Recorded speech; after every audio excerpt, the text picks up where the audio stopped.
Hello, the internet! Did you miss me? I missed you too. And okay, since I saw you last, I have been to Taming of the Shrew performed by all females at Shakespeare's Globe Theatre in London. So cool. And I have walked to the edge of a cliff on the Jurassic coast. Yes, you heard me correctly. Jurassic coast of England, which is like Devon, Cornwall, near Exmouth, which is close to the University of Exeter, which you may have heard of. Maybe. Whatever. Pretty red cliffs. So pretty. The Marshalls took a retreat, so that's where I was. But here we are, back in Norwich, and back to the internet, and back to ramblings. I know. You're very relieved. We are going to take a bit of a break from academic theories and talk about academic skills, because the other day I opened my mouth at a dinner with academics and found myself asked to review an article. I've never done this before. Do you know what I'm talking about? Well, here we go. We're gonna have a listen. This is gonna be kind of like, you know, the, like, Capitol Hill version of, like, you know, how does a bill become law that, like, American kids get in 3rd grade. Here we go. How on earth does an academic journal article become an academic journal article? Here we go. So an academic writes it. Right? You as an academic, you perform research, you write it up.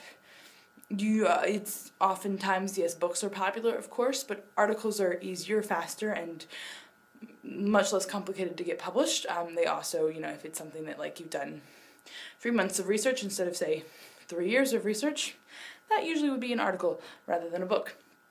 Their articles are generally more accessible, both because it doesn't take, you know, a week to read them, and because they generally tend to be cheaper for students. So I personally much prefer reading articles to reading books, just because I can get them, and they're more likely to be PDFs and available online, which means I can read them from the comfort of my bed. Anyway, yes, so academic articles are written up by a professor, assistant professor, lecturer, etc., etc., etc., following a period of research. They are then submitted to a journal. This can take place in a number of ways. There are some journals that basically just serve as clearinghouses, right? I mean, so basically you send it in, it looks okay, it gets published. The more well-respected are journals that are considered, you know, kind of higher quality scholarship are what's called peer-reviewed journals, which means that when an academic sends an article, the article will get read by the editor for basic content, and, you know, to make sure it, you know, fits basically within the scope of the journal, because journals tend to be fairly topical, so, you know, it'll be around hydrology, right, and they tend to be more science-based or more social science-based or more policy-based, that kind of, you know, every journal kind of has a feel for how radical or political or scientific or whatever it is. So the editor, you know, does, like, the first quick kind of, like, yes, this is something that, you know, we want to spend a little time looking at, and then sends it off to 2 to 4 reviewers. These are folks who have expertise in the area. Generally, you're looking for a blend of reviewers, so if it's one on water policy, you'll look at someone who knows water really well and someone who knows policy really well. That kind of thing. And I get to review this one. And I can't tell you too much about it because it is, in fact, a blind review. This way we can't get in trouble and, you know, say, no, this is a terrible article, don't publish it, just because we tend to not like the person who wrote it. So the whole thing is blind.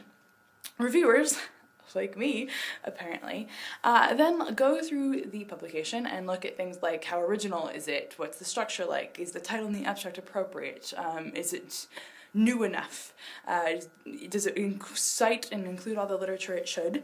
We then write 1 to 2 single-spaced pages to the author, just with comments and suggestions, and then tell the editor whether we think it should be accepted with amendments, so change a little bit, tweak this and that, revised and resubmitted, so it needs more changing, but there's something to be here, revised and submit to another journal, this is a good article, it's just not the right place for it, or rejected, you know, sorry, that's not really good scholarship.